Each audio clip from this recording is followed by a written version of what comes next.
என்ன மக்களே, இந்த விக்ரமை போட்டு பொலன்னு வந்து பொழக்கிறாங்க. முதல் முறையாக வியானா உள்ளர வந்தாங்க. மொத்தமாக வந்து பார்த்தீங்க அப்படின்னா உடச்சி விட்டாங்க. சரி, ஓகே, பிரவீன்ராஜ் வராப்புல அப்படின்னு சொல்லி யோசிச்சா பிரவீன்ராஜும் போட்டு பொழந்து எடுத்தாப்புல. அதாவது மனசாட்சியே இல்லாமல் ஒரு சில வேலைகளை நீங்கள் பார்க்குறீங்கள இந்த கேமுக்காக, அது ரொம்ப மோசமாக இருக்குடா அப்படின்ற மாதிரி வந்து சொல்கிறாங்க. அதுக்கப்புறம் வந்து பார்த்தீங்க அப்படின்னா இன்றைக்கி அப்சரா அவர்களும் ரம்யா ஜோ அவர்களும் உள்ளர வந்திருக்காங்க.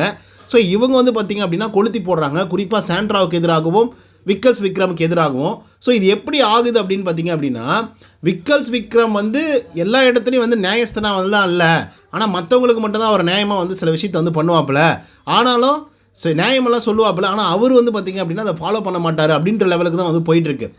இப்போது திவ்யாவுக்கு ஆதரவாக ரம்யா ஜோ வந்து இறங்கியிருக்கிறாங்க, அப்சரா வந்து இறங்கியிருக்காங்க, வியானா அவர்கள் வந்து இறங்கியிருக்காங்க. ஸோ இதனால் விக்ரமுக்கு என்ன பண்ணுறதுனே தெரியல.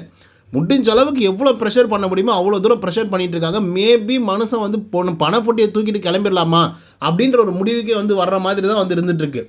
ஏன்னா திவ்யாவெல்லாம் போட்டு பொழந்து எடுத்துருக்காங்க மக்களே, பொழந்து எடுத்துருக்காங்க. அதெல்லாம் என்ன அப்படிங்கிறத பற்றி இந்த வீடியோவில் முழுசாக வந்து பார்க்கலாம். ஸோ இந்த வீடியோக்கு போகிறதுக்கு முன்னாடி நம்மளோட சேனலில் சப்ஸ்கிரைப் பண்ணாங்க, சப்ஸ்கிரைப் பண்ணி வச்சுக்கோங்க. பக்கத்தில் ஒரு பெல் ஐகான் இருக்கும், அதையும் ப்ரெஸ் பண்ணி ஹாலில் போட்டுக்கோங்க. அப்போ தான் நாங்கள் அப்டேட் பண்ணுற ஒரு வருஷம் உங்களுக்கு நோட்டிஃபிகேஷன் வந்து சேரும்.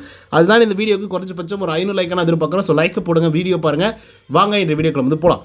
முதல் விஷயம் என்ன அப்படின்னு பார்த்தீங்கன்னா, விக்ரம் அவர்களை வந்து நம்மளுடைய ரம்யா ஜோ அவர்கள் வந்து எக்ஸ்போஸ் பண்ணுறாங்க. ஆல்ரெடி வியானா வந்து பண்ணிட்டாங்க, நம்மளும் வந்து பார்த்திங்க அப்படின்னா தொடர்ந்து வந்து பேசிகிட்டு இருக்கோம்.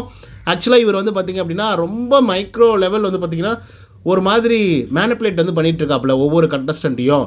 சுபிக்ஷாவுடைய கேம் பிளே மொத்தமாக வந்து அழிச்சதே வந்து விக்கல்ஸ் விக்ரம் தான். அதே போல் வந்து பார்த்திங்கன்னா வியானாவுடைய கேமை வந்து அழிச்சதும் வந்து விக்கல்ஸ் விக்ரம் தான் அப்படின்னு சொன்னால் எவனுமே நம்பலை. இதெல்லாம் நான் 50 நாளுக்கு முன்னாடியே வந்து சொல்லிகிட்டு இருக்கேன். அப்படி இருக்கும்போது யாருமே நம்பாத போது சரி ஓகே விடுங்க, ஏதோ ஒரு நாள் கண்டிப்பாக இதெல்லாம் வெளியே வரும் அப்படின்னு சொல்லி யோசிச்சா வந்துச்சு பாருங்கள், வெளியே வேறு மாதிரி வந்து வந்துச்சு. சொல்லப்போனால் வியானா அவர்கள் வந்துருக்காங்களே, அவங்களுடைய வாயாலே வந்துடுச்சு. இப்போ ரம்யா ஜோ வந்து பொழந்துட்டு இருக்காங்க. இப்போ ரம்யா ஜோ வந்து பார்த்திங்கன்னா நம்மளுடைய திவ்யா கிட்ட வந்து பேசிகிட்டு இருக்காங்க. திவ்யா வந்து செம்ம கிளின்னு வந்து கழிச்சிட்டு இருக்காங்க. என்னென்ன சொல்கிறாங்க தெரியுமா? ஏன்பா இவங்க பண்ணால் எல்லாமே சரி, மற்றவங்க பண்ணால் அது பேர் ப்ராடா? இவங்க பண்ணாக்கா ஓகே, எல்லா தப்புகளையும் வந்து பண்ணிவிட்டு கடைசியாக வந்து சாரி அப்படின்னு வந்து சொல்லிடலாம். இதுவே நம்ம பண்ணிவிட்டு சாரின்னு சொன்னாக்கா இல்லை அவங்க வந்து ஃப்ராடு, அவங்க வந்து இப்படி பண்ணுவாங்க அப்படி பண்ணுவாங்க, ஈகோ மேனிட்டிக்கு அப்படின்னு சொல்லி டைலாகெல்லாம் பேசுவாங்களா அப்படின்ற மாதிரி வந்து சொல்கிறாங்க. இதில் ரம்யா ஜோவுக்கு செம வருத்தம் வந்து இருக்குது. எப்படி வருத்தம் இருக்குது அப்படின்னு பார்த்தீங்கன்னா, என்னை வந்து எப்போ பார்த்தாலும் அழுதுகிட்டே இருக்கா, கோலையாக இருக்கா அப்படின்னு வந்து சொல்லியிருக்காங்களே. எப்படி என்னை வந்து அழுதுகிட்டே இருக்கா அப்படின்னு சொல்லி கோலையாக இருக்கா அப்படின்னு வந்து சொல்லியிருக்காங்கல்ல.